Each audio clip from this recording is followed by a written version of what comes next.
आप यहाँ बैठी हैं, क्या आपकी तबीयत खराब है क्या? हाँ बहू, तबीयत थोड़ी खराब लग रही थी, इसलिए नींद से उठकर सीधा यहाँ चली आई। अब धूप की गर्मी में शरीर थोड़ा अच्छा लग रहा है। कुछ काम था क्या बहू? तुम कुछ कहना चाहती हो? हाँ माँ, बात यह है कि घर में खाना बनाने के लिए कुछ भी नहीं है। मैं समझ नहीं पा रही कि क्या खाना बनाऊं। और आपके बेटे तो अभी तक काम से लौटे ही नहीं हैं। अगर वो काम से लौट आते तो कम से कम हाथ में कुछ तो लेकर आते। अब सुबह से दोपहर होने को है, हम सब भूखे हैं। सुबह उठकर तालाब के किनारे शाक सब्री तोड़ने गई थी। वहाँ जाकर देखा रोहन की माँ सारी शाक सब्री तोड़कर ले गई। अरे अभी तो कुछ ही दिन हुए हैं तुम बहू बनकर इस घर में आई हो और तुमने अभी से ये सब काम शुरू कर दिया। बहू, ये सब तुम्हें शोभा देता है क्या? क्या करूँ माँ, पेट की भूख किसी से सहन होती है क्या? और आपकी तबीयत भी तो ठीक नहीं है, उन्हें भी तो काम नहीं मिल रहा है। मुझे तो कुछ न कुछ करना ही होगा ना। और सुनिए माँ, लोग क्या कहेंगे ये बातें छोड़ दीजिए। कोई हमें आकर खाना नहीं खिलाता, हमें अपना खाना खुद ही खाना है।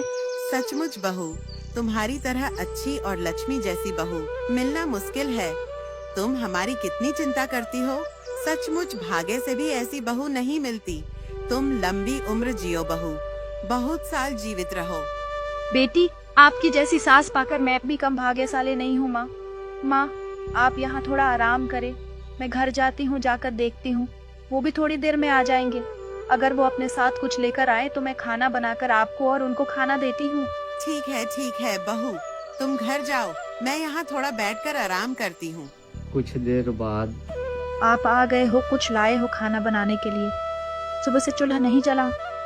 माँ की तबीयत भी तो ठीक नहीं है। अगर ठीक से खाना नहीं खाएंगी तो वो और बीमार पड़ जाएंगी। हाँ भाग्यवान, मैं आ गया हूँ और थोड़ा सा काम किया था, इसलिए कुछ बाजार करके ले आया हूँ।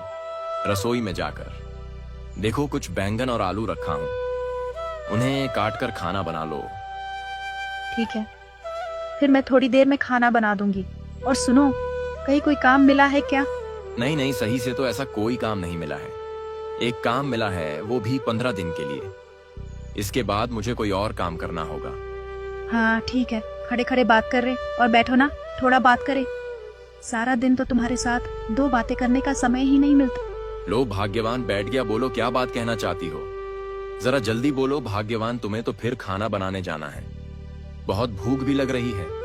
बात यह है कि अभी कुछ दिन ही तो हुए हैं मैं इस घर में बहू बनकर आई हूँ, इसलिए तुमसे एक बात कहना चाह रही थी पर कह नहीं पाती।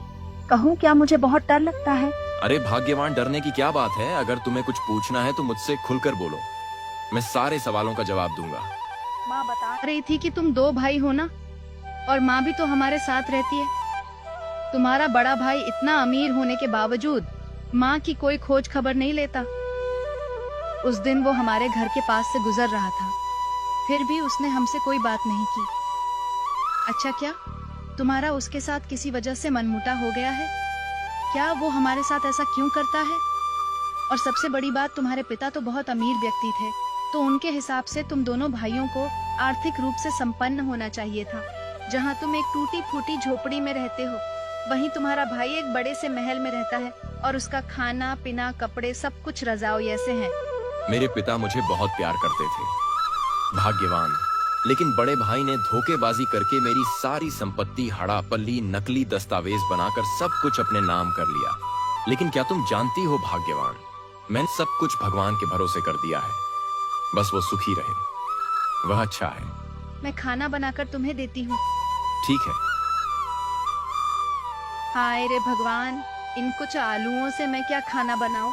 ये तो हमारे एक समय के लिए ही है, और रात को क्या खाएंगे यही समझ नहीं आ रहा। जो कामों शुरू कर रहे हैं उसमें तो उन्हें बहुत कम पैसे मिलते हैं।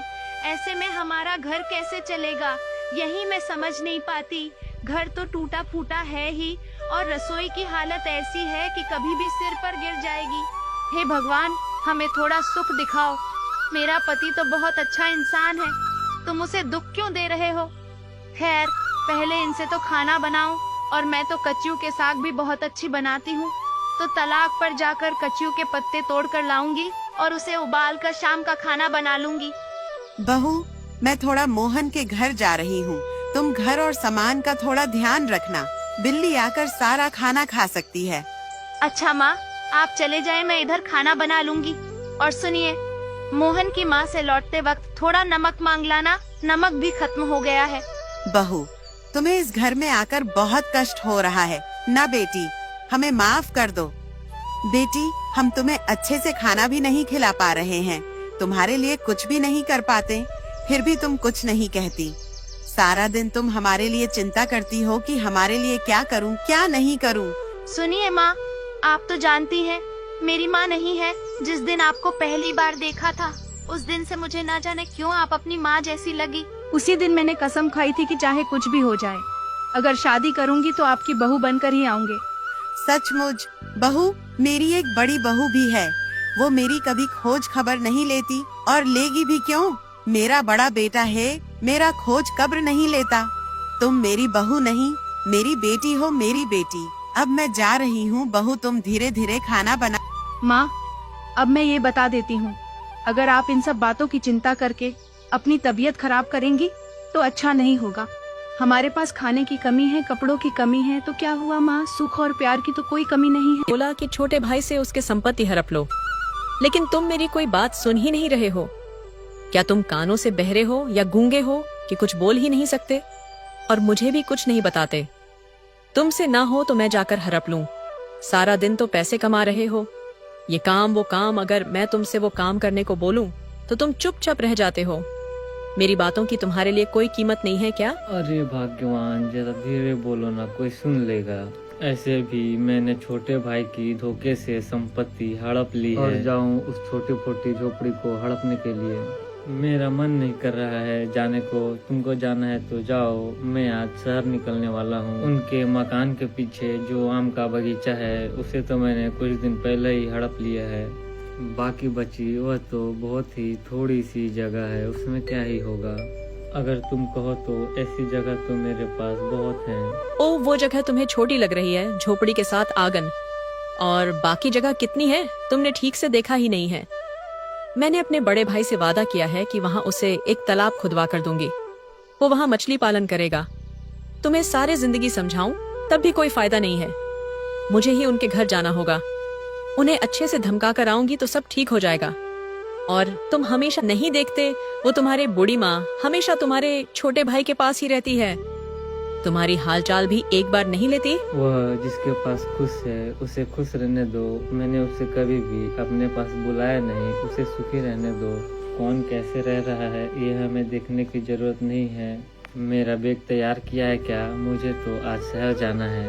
अपना बैग खुद तैयार कर लो, मैं तुम्हारी नौकरानी नहीं हूँ कि हर वक्त तुम्हारा काम करूँ, ये तैयार करो वो तैयार करो। बस मेरे पास पैसा है तो क्या हुआ, मेरे भाग्य में तो कोई। तुम्हारे इस गुस्से की वजह से ही मुझे तुम बर्दाश्त नहीं होती। अब मैं जा रहा हूँ, तुम्हें जो करना है करो।